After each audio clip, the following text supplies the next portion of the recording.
What's going on, guys? My name is Zed and welcome to this video.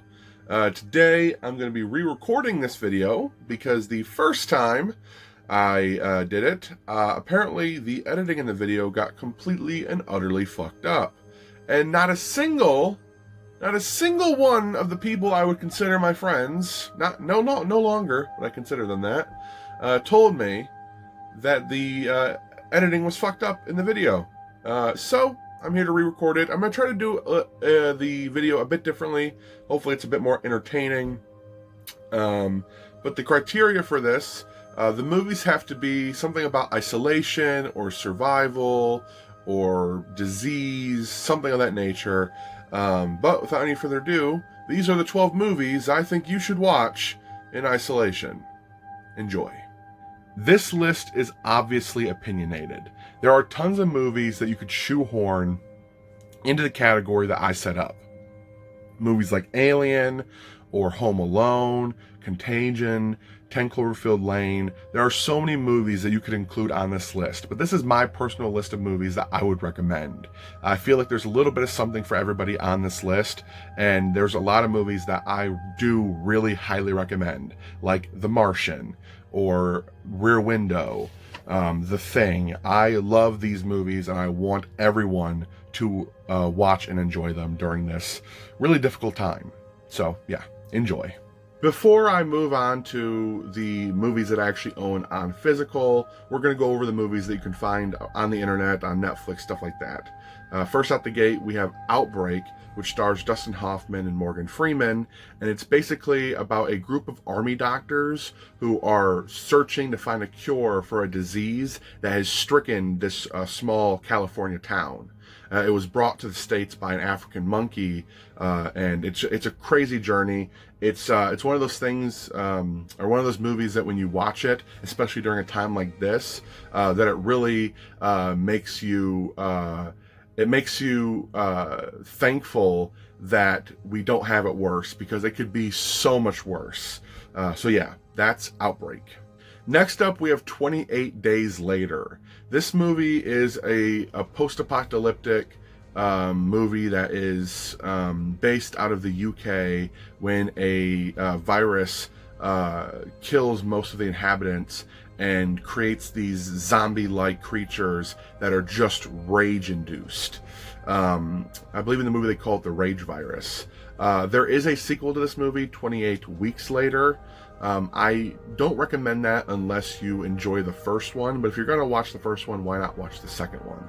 Next up, we have Swiss Army Man, which stars Daniel Radcliffe, and it's basically about this guy who is stranded on this deserted island, and he befriends this dead body, and they go on this eccentric, crazy, psychedelic journey together to get back home. It's definitely a strange movie. It's probably the movie that is least well known on this list, maybe seconded by Moon, but definitely worth a watch. It was one of my favorites of the year it came out. It's totally indie, it's very stylized, and it's a crazy story, but it's highly, highly enjoyable. And then last but not least, we have Rear Window, one of my absolute favorites of this list, and one of my new all-time favorite movies. Directed by Alfred Hitchcock, I see this as his true masterpiece. It revolves around this man, a photographer, who is homebound after he breaks his leg. And he cannot leave his apartment, but the only thing he can do to make his days a little less boresome is look out his apartment window and look over the other apartments. And each apartment has a particular kind of person living in it, and he just people watches until one day he suspects one of his neighbors of committing murder. And it becomes this entire plot of trying to rekindle his love, trying to convince people that this murder actually happened, trying to find evidence. And the reason I put this movie on this list is because the entire film takes place within the apartment at a spit. Takes place within the apartment. The camera never leaves, and I think that's a very important fact. The only time it leaves the apartment is when it's the view out the window, whether it's through the photographer's binoculars or camera lens or just through his naked eye. The camera never leaves the apartment ever, and I love that. It's very isolated. The environment is very you really get the thing I like about this movie is you really get to know your environment. It's one apartment, one room in an apartment, and then the what would you call it? The garden area of the surrounding apartments. It's so what's the word I'm looking for? Here's the word I'm looking for. I love it. It's a fantastic film. Definitely Hitchcock's masterpiece. First up, we have Castaway, starring Tom Hanks, an obvious choice when you're trying to survive. This movie is about a FedEx executive who finds himself stranded on a deserted island, and he needs to survive. He needs to get home, and it's a fantastic movie about survival, about overcoming obstacles, and learning to work with what you got. Fantastic movie, one of my favorites. Tom Hanks, my favorite actor. Watch it. And then next up, we have I Am Legend, starring Will Smith. This movie is about the last survivor in New York City who happens to be a doctor who needs to find the cure for the virus that has turned all of the inhabitants of the world into monster-like zombies. It's super compelling, and depending on which version you watch, whether it's the theatrical or the alternate ending, it will change the way you look at this movie. Highly recommend watching both. The last movie you're going to want to watch with your kids during isolation is I Am Legend, but what you are going to want to watch is WALL-E, starring this little guy, a cleanup robot who is tasked of cleaning up Earth's pollution and garbage while humanity is gone after Earth becomes uninhabitable. This guy is going to save mankind and bring him back home, but it's going to take a big adventure for this little robot. Awesome. And next up we have Castaway in Space, The Martian, starring Matt Damon. This follows the story of Mark Watney, a botanist who is stranded on Mars after his team suspects that he is dead. He goes on a wild adventure trying to send a signal back to Earth to tell them, like, hey guys, I'm not dead, and also, I'm growing potatoes out of my own shit. Come save me, please. Next up, we have Apollo 13, starring yet again Tom Hanks.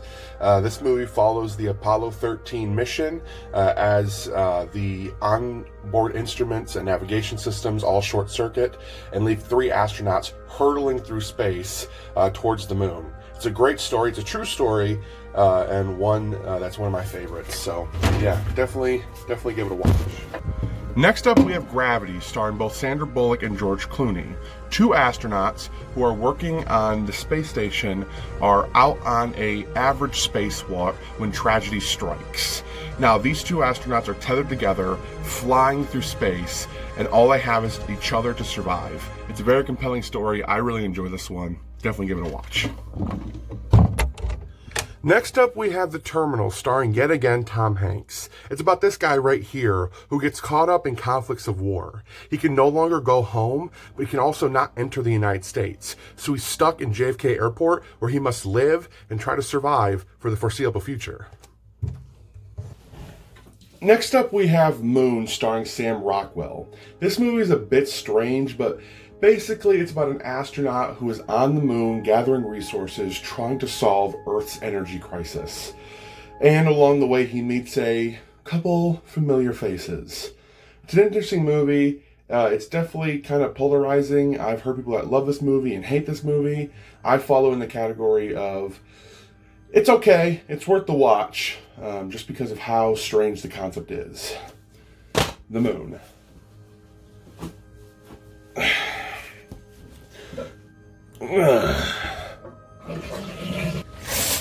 And last but not least, we have John Carpenter's The Thing, which is a fantastic movie about a monster who is trying to take over the base. This is so cold.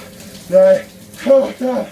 It's about a monster who can shapeshift into anyone and anything. And basically, you never know what is the thing until it gets you. And you can only kill it by fire. It's a great movie. It's a great thriller. Don't watch the prequel, the 2011 prequel. That movie's shit. Watch John Carpenter's The Thing. Oh, yeah.